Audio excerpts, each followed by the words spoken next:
નમસ્કાર વિદ્યાર્થી મિત્રો, કેમ છો બધા? આગળના ગણિતના વિડીયો જોઈ લીધા છે ને બધાએ? તો all in one study digital યુટ્યુબમાં દરેક વિદ્યાર્થીઓનું આજે ફરીવાર સ્વાગત છે આ ગણિતના વિડીયોની અંદર. વિદ્યાર્થી મિત્રો, આપણે ગણિતની અંદર પહેલું ચેપ્ટર સંખ્યા જ્ઞાન ભણી રહ્યા છીએ અને આ સંખ્યા જ્ઞાનની અંદર આગળના વિડીયોની અંદર આપણે જોયું હતું કે દાર્શનિક કિંમત, સ્થાન કિંમત આધારિત દાખલાઓ હતા. આજે આપણે જોવા જઈ રહ્યા છીએ અનુગામી અને પુરોગામી સંખ્યાઓ વિશેની માહિતી અને એના વિશેના દાખલાઓ.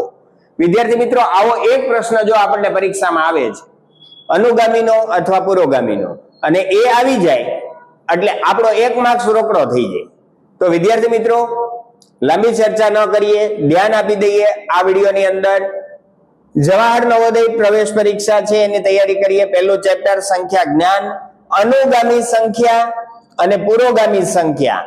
એટલે આપણે આગળ વધીએ તો પુરોગામી સંખ્યા એટલે પહેલાની સંખ્યા. વિદ્યાર્થી મિત્રો, આપણને કોઈ પણ સંખ્યા આપેલી હોય, એક આપેલી સંખ્યાના પહેલા તરત જ આવતી સંખ્યાને પૂર્વગામી એટલે કે પહેલાની સંખ્યા કહે છે.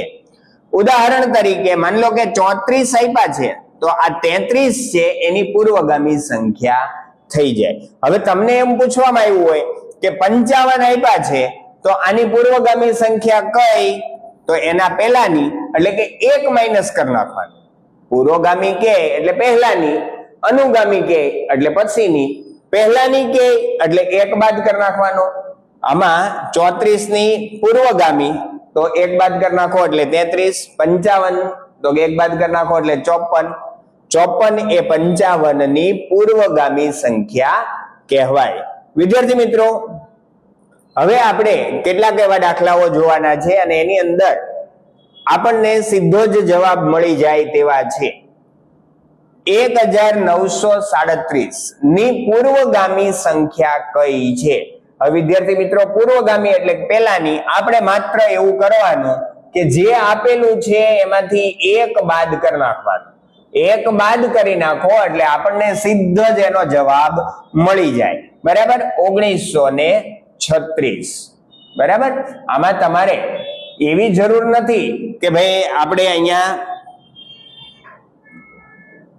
જે રકમ આપી છે મોટી રકમ હોય તો બાદબાકી કરો તો વાંધો નથી, બાકી તો 1 બાદ કરી નાખો એટલે આપણને ઓટોમેટિક જવાબ મળી જતો હોય છે. 1999 ની પૂર્વગામી સંખ્યા કઈ? હવે 1999, હવે 999 છેલ્લી બે સંખ્યાને પકડી લ્યો એટલે કે 99 છે. 99 માંથી 1 બાદ કરી દો એટલે કેટલા થઈ જાય છે? 99 માંથી 1 બાદ કરી દઈએ તો 98 થઈ જાય, અને 98 થઈ જાય એટલે કે 1998. તો આપણો ફાઇનલ જવાબ મળી ગયો આપણને, કયો? 1998. બરાબર?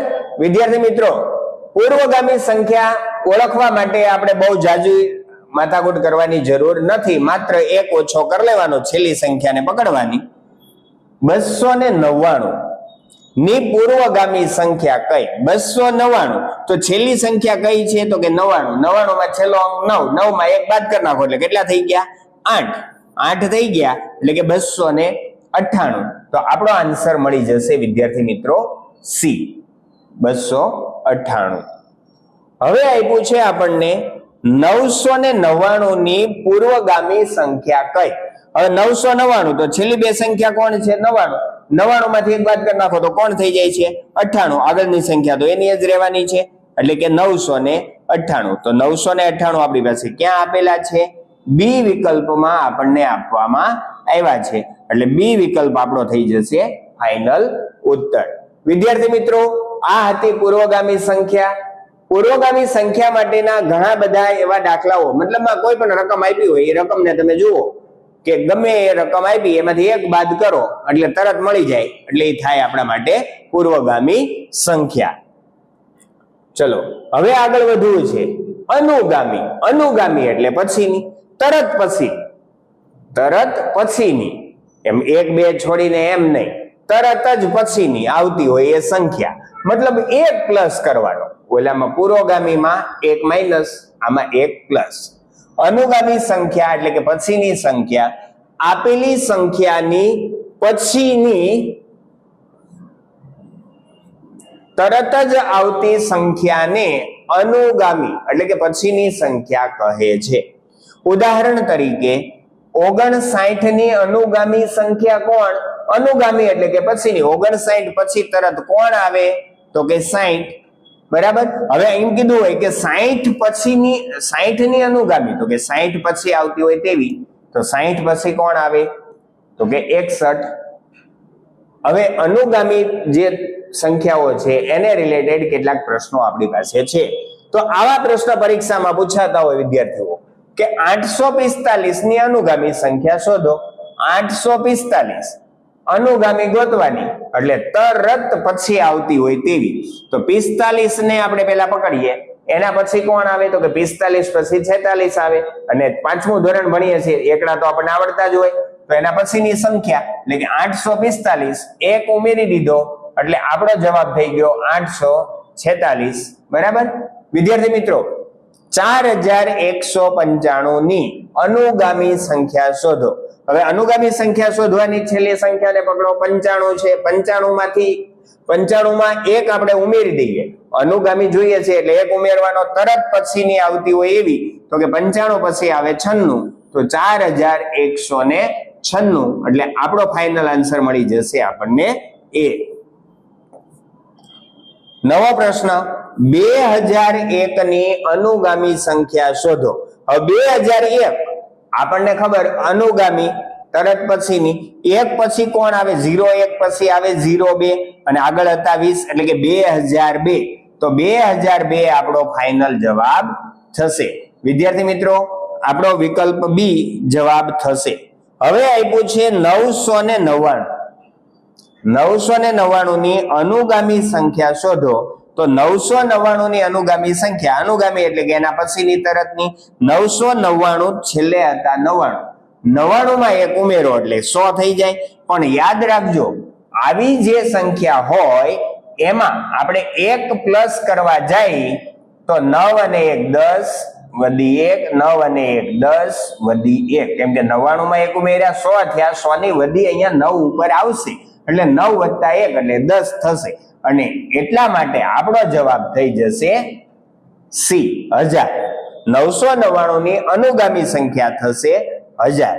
કેમ કે આવી સંખ્યા હોય ત્યારે તમે થોડાક મુશ્કેલીમાં આવો છો. વિદ્યાર્થી મિત્રો, હવે તમને હું આપું છું અહીંયા 2-3 સંખ્યાઓ તમને આપવામાં આવેલી હોય 9999. તો આની અનુગામી સંખ્યા તમારે લખવાની છે. આની અનુગામી સંખ્યા લખો. આજ બાજુ હું તમને એમ પણ કહું છું આની પુરોગામી, એટલે આની અનુગામી અને પુરોગામી બે સંખ્યા તમારે લખવાની છે. હજુ એક સંખ્યા આપું છું, બરાબર, એને તમારે ધ્યાનથી જોઈ લેવાની છે અને એમાં પણ અનુગામી અને પુરોગામી લખવાની છે.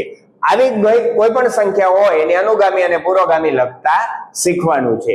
વિદ્યાર્થી મિત્રો, આગળના વિડીયોની અંદર હજી આપણે મળવાનું છે ગણિત વિષયની અંદર સંખ્યા જ્ઞાન ચેપ્ટરને લઈને જ, પણ એની અંદર આપણે અલગ અલગ વિભાગ જે છે એમાં વિભાજ્યતાની ચાવીઓનો ઉપયોગ થોડો ઘણો કરવાનો આવશે. મતલબ આપણે જોવાનું રહેશે